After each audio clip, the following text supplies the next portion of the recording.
श्री राम। देश भर में राम मंदिर प्राण प्रतिष्ठा कार्यक्रम के लिए अक्षत निमंत्रण महाअभियान चल रहा है, जिसके तहत आरएसएस और वीएचपी के कार्यकर्ता घर घर जाकर राम मंदिर के उद्घाटन के उपलक्ष्य में अक्षत दे रहे हैं।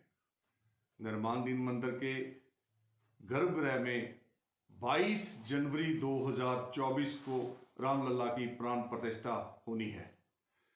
ये अक्षत श्री राम जन्मभूमि तीर्थ क्षेत्र ट्रस्ट द्वारा भेजे गए हैं। नए साल के साथ ही ये महाअभियान शुरू हो गया था। भगवान राम 500 वर्षों के वनवास के बाद अपने घर में लौट रहे हैं। ऐसे में घर घर जाकर सनातनियों से कहा जा रहा है कि वो प्राण प्रतिष्ठा वाले दिन अपने आसपास के मंदिर में पहुंचे और वहीं से इस कार्यक्रम का हिस्सा बने। अक्षत के साथ ट्रस्ट द्वारा भेजा गया संदेश भी लोगों को दिया जा रहा है। साथ ही राम मंदिर की तस्वीर है जिसे घर में लगाने के लिए कहा गया है। इसी उपलक्ष्य में पंजाब के जिला बरनाला में भी सभी धार्मिक संस्थाओं, सामाजिक संस्थाओं, मंदिर कमेटियों, कीर्तन मंडलियों, लंगर कमेटियों और सभी राम भक्तों द्वारा मिलकर बरनाला के अंदर भव्य कार्यक्रम का आयोजन करने के लिए सभी संस्थाओं की विशाल बैठक श्री गीता भवन बरनाला में हुई। बैठक में विशेष तौर पर श्री राम जन्मभूमि से तीर्थ क्षेत्र पंजाब प्रांत के सह संयोजक एवं गौ सेवा प्रमुख माननीय चंद्रकांत जी और सेवा भारती के प्रांत सह संयोजक श्री संजीव जी ने शिरकत की। कार्यक्रम की शुरुआत श्री राम के उद्घोष के साथ नगर कार्यवाह एडवोकेट दीपक जिंदल ने की। इस अवसर पर श्री चंद्रकांत जी ने कार्यक्रम की रूपरेखा के बारे में सबका मार्गदर्शन किया। श्री चंद्रकांत जी ने कहा कि सभी भगवान की प्राण प्रतिष्ठा के साक्षी बने। उन्होंने कहा कि 500 वर्ष के वनवास के बाद प्रभु राम अपने घर आएंगे और पूरे संसार में दीपमाला होगी। उन्होंने कहा कि सभी मंदिरों को दुल्हन की तरह सजाया जाए और दीपमाला की जाए। अपने संबोधन में श्री चंद्रकांत जी ने शहरवासियों को बताया कि ये अक्षत निमंत्रण क्या होता है। उन्होंने बताया कि अक्षत का शाब्दिक अर्थ है जिसका क्षय ना हो। उन्होंने कहा कि भारतीय दर्शन में मृत्यु के पश्चात राम नाम सत्य है कहा जाता है। श्री राम के रूप में मरने के बाद भी हम बने रहते हैं। उन्होंने कहा कि अक्षत आत्मा का ध्यान कराता है। उन्होंने समझाया कि ट्रस्ट ने इसका प्रतिनिधित्व दर्शाया है कि ऐसा मंदिर बने जो कभी नष्ट ना हो। निर्माण में भी इसका खास ध्यान रखा गया है। श्री चंद्रकांत ने कहा कि भगवान के साथ हमारे अनंत संबंध होने, मंदिर के सनातन होने का प्रतीक ये अक्षत है। धान के ऊपरी हिस्से के निकल जाने के बाद जो चावल बचता है, अक्षत में उसका उपयोग किया जाता है। कहीं कहीं हल्दी, सुपारी और तुलसी दल का प्रयोग भी किया जाता है। श्री चंद्रकांत ने समझाया कि गोस्वामी तुलसीदास ने भगवान श्री राम को दही भात खाते हुए देखा था, इसीलिए इसे महाप्रसाद भी कहा गया है। उन्होंने कहा कि अक्षत के माध्यम से जो न्योता दिया जा रहा है वो ईश्वर की अंतरात्मा का प्रतिनिधित्व कर रहा है।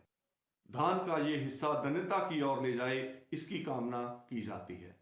शादी विवाह में भी धान का इस्तेमाल होता है ताकि धन्यता बनी रहे। इसीलिए अक्षत के माध्यम से निमंत्रण दिया जा रहा है।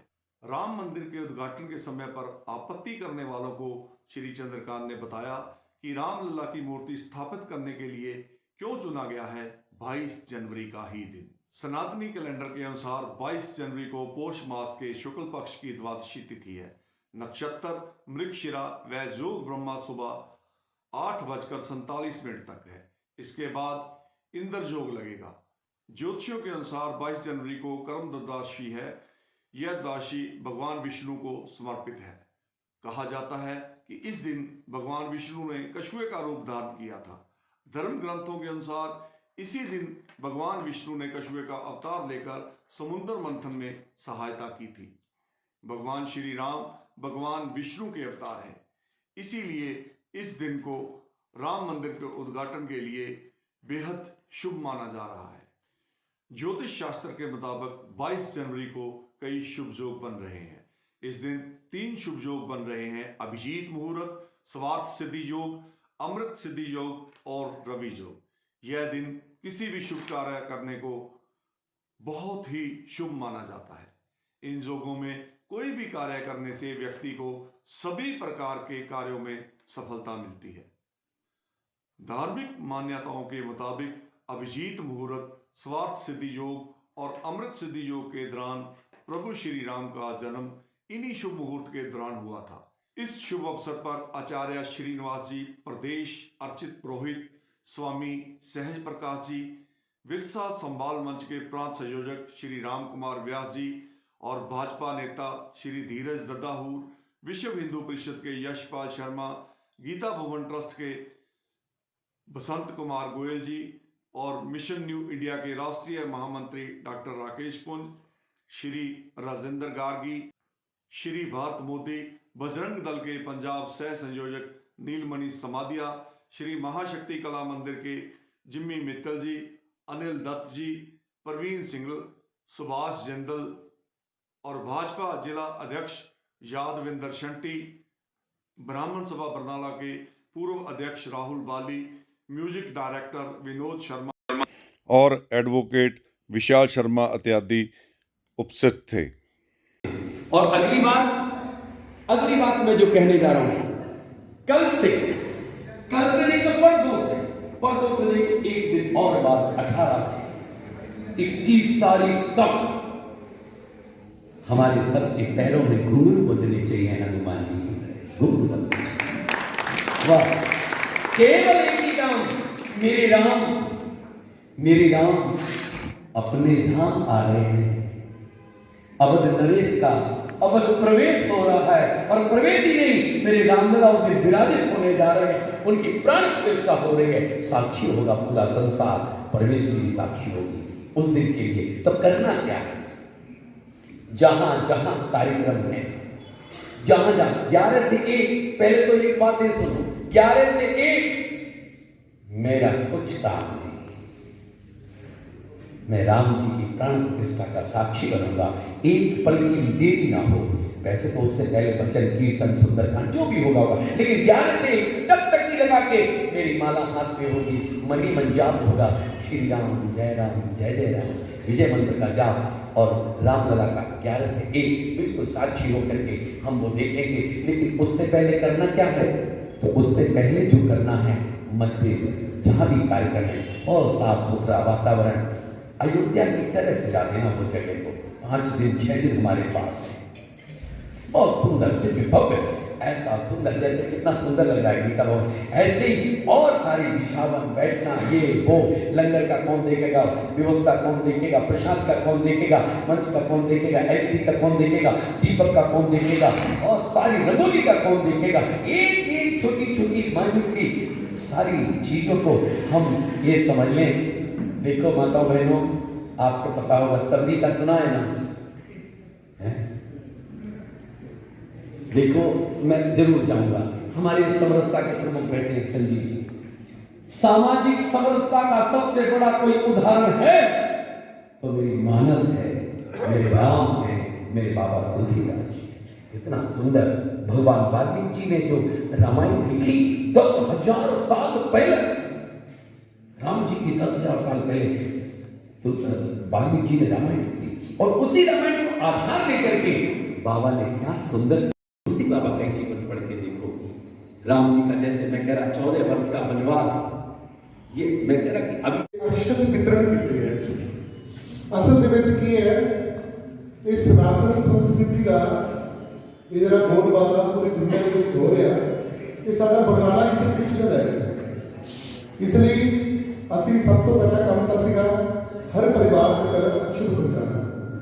ਹੁਣ ਦੂਸਰਾ ਕੰਮ ਕੀ ਹੈਗਾ ਵੀ ਆਪਣੇ ਮੰਦਿਰਾਂ ਦੇ ਵਿੱਚ 14 ਤਰੀਕ ਤੋਂ ਕੱਲ 15 ਤਰੀਕ ਤੋਂ ਲੈ ਕੇ 21 ਤਰੀਕ ਤੱਕ ਅਸੀਂ ਸਾਰੇ ਸਵੱਛਤਾ ਅਭਿਆਨ ਚਲਾਉਣਾ।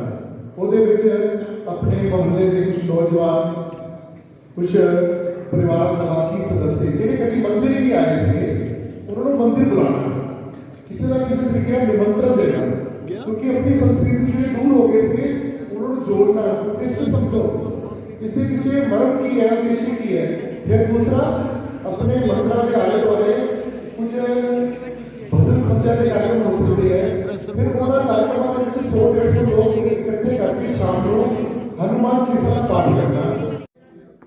श्री राम जन्मभूमि मंदिर तीर्थ क्षेत्र अयोध्या में बन रहे भगवान राम के भव्य मंदिर में जो 22 तारीख यानी 22 जनवरी 2024 रामलला अपने गर्भगृह में जो विराजित होने जा रहे हैं और उस दिन भगवान रामलला की प्राण प्रतिष्ठा है।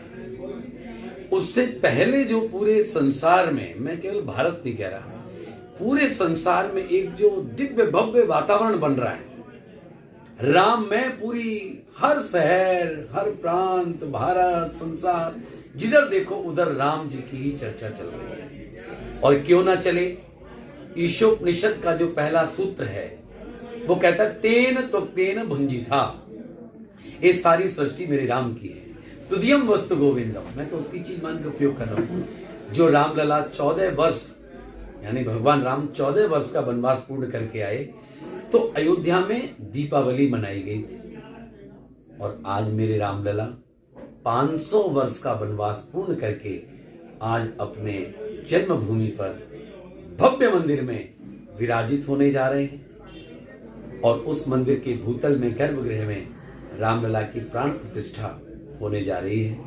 उससे पहले जो वातावरण बना है वो भी देखने वाला है कि 1 तारीख से 15 तारीख तक समस्त राम भक्तों की टोलियां पूरे भारत के अंदर नहीं तो विश्व में जहां सनातनी रह रहा है, एक रामदूत के रूप में सुंदर टोली बना करके रामलला से जो पूजित होकर के अक्षत आए, उनका निमंत्रण पत्र आया, वो घर घर में लेकर के राम भक्त हनुमान जी के रूप में जा रहे हैं और सभी घरों में निमंत्रण दे रहे हैं।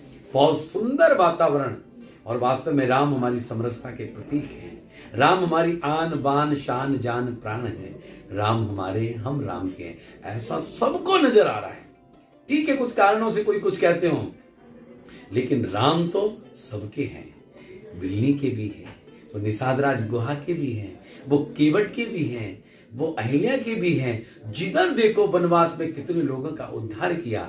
ऐसे रामलला का मंदिर, दिव्य भव्य मंदिर, संसार में ऐसी नगरी बनने जा रही है अयोध्या, जो साक्षात त्रेता में हमें नजर आती थी, कहते थे राम राज्य बैठे त्रिलोका, ऐसा एक वातावरण कलयुग के अंदर बनने जा रहा है। सारे लोग 22 तारीख की प्रतीक्षा कर रहे हैं, जैसे मां सबरी ने 13 वर्ष की आयु से लेकर 97 तक प्रतीक्षा की, आज 5-7 दिन भी रह रहे हैं ना, वो भी ऐसी प्रतीक्षा कर रहे हैं राम भक्त कि कब मेरे रामलला उस नक्षत्र के अंदर, उस अभिजीत मुहूर्त के अंदर उनकी प्राण प्रतिष्ठा हो रही है। मुझे तो लगता है कि उस दिन पूरा अयोध्या ऐसा आनंद का वातावरण होगा वहां पर, और अयोध्या के माध्यम से हम सब लोग 22 तारीख को जहां हमारा नजदीक का मंदिर है वहां पर हम उस कार्यक्रम को 11 से 1 के कार्यक्रम के साक्षी बने।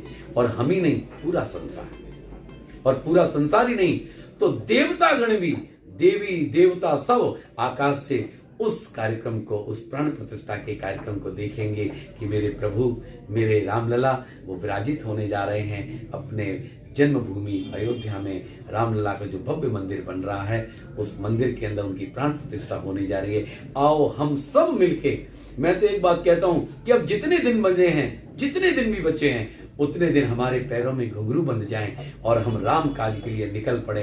जैसे हनुमान जी ने कहा कि राम काज कीने बिना मोई कहाँ विश्राम। आज बरनाले में आया, बहुत सुंदर लिखा, सारी बहुत सुंदर लगा, सारी संस्थाएं, धार्मिक संस्थाएं, एसोसिएशन अलग अलग, सभी लोग आज गीता भवन में इकट्ठी हुई और सबने ऐसे कहा कि हम लंगर बनाएंगे, हम प्रसाद बांटेंगे, मंदिरों के अंदर दिव्य भव्य कार्यक्रम आयोजित होंगे। ऐसा बरनाला एक धार्मिक नगरी के रूप में मुझे तो लग रहा है कि वास्तव में पूरा बरनाला भी उस दिन अयोध्या धाम होगा, पूरा पंजाब अयोध्या धाम होगा। मैं सभी राम भक्तों को यही कहता हूं कि हम सब मिलके उस दिन का इंतजार करें, उस कार्यक्रम में पार्टिसिपेट करें।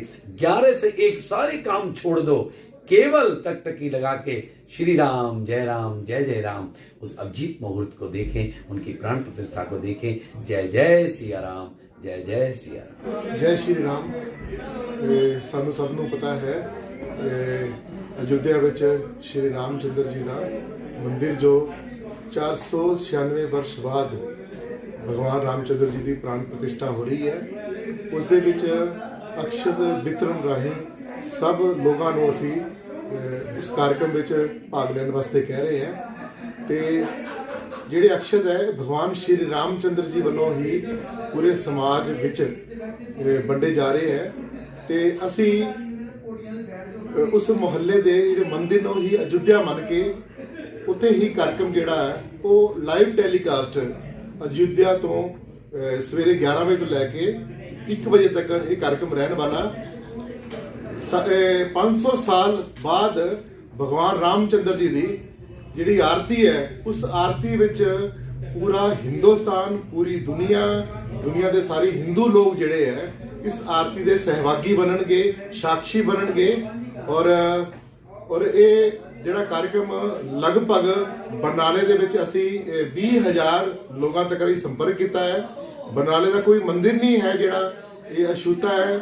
ਸਾਰੇ ਮੰਦਿਰ ਜਿਹੜੇ ਹੈ ਇਸ कार्यक्रम ਨੂੰ ਚਲਾਣਗੇ ਆਪਣੇ ਆਲੇ ਦੁਆਲੇ ਮੁਹੱਲੇ ਦੇ ਜਿੰਨੇ ਵੀ ਲੋਕ ਹੈ ਉਸ कार्यक्रम ਵਿੱਚ ਭਾਗ ਲੈਣਗੇ। ਧੰਨਵਾਦ।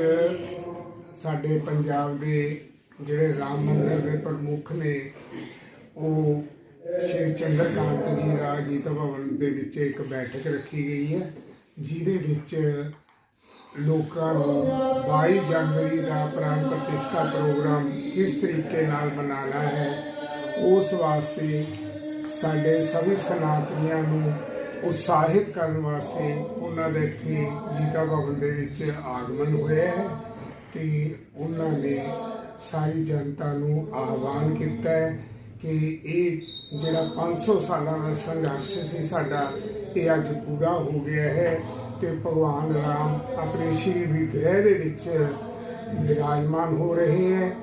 ਉਸ ਸਮੇਂ ਨੂੰ ਉਸ ਘੜੀ ਨੂੰ ਸਾਰਾ ਸੰਸਾਰ ਜਿਸ ਤਰੀਕੇ ਨਾਲ ਦੇਖ ਰਿਹਾ ਹੈ ਹਰ ਇੱਕ ਵਿਅਕਤੀ ਆਪਣੇ ਜੀਵਨ ਦੇ ਵਿੱਚ ਜਿਹੜਾ 11 ਤੋਂ 1 ਵਜੇ ਦਾ ਸਮਾਂ ਹੈ ਉਹ ਸਾਰਾ ਭਗਵਾਨ ਰਾਮ ਦੇ ਪ੍ਰਤੀ ਸਾਰੇ ਸ਼ਹਿਰ ਦੇ ਵਿੱਚ ਸਾਰੇ ਇਲਾਕੇ ਦੇ ਵਿੱਚ ਸਾਰਾ ਵਾਤਾਵਰਨ ਰਾਮਮय ਹੋ ਤੇ ਸਾਰੇ ਘਰਾਂ ਦੇ ਵਿੱਚ ਦੀਵਾਲੀ ਦੀ ਤਰ੍ਹਾਂ ਦੀਪਮਾਲਾएं ਕਰੇ ਤੇ ਲੋਕ ਮਠਿਆਈਆਂ ਵੰਡਣ ਤੇ ਪਟਾਕੇ ਵਜਾਣ ਲੇਕਿਨ ਸਭ ਕੁਝ ਭਗਵਾਨ ਰਾਮ ਦੇ ਕਥਨਾਂ ਅਨੁਸਾਰ ਮਰਿਆਦਾ ਦੇ ਵਿੱਚ ਰਹਿ ਕੇ ਜੈ श्री राम। सारा वातावरण राममय हो गया था और ऐसा लग रहा था कि जैसे कल युग में त्रेता युग की स्थापना हो गई हो।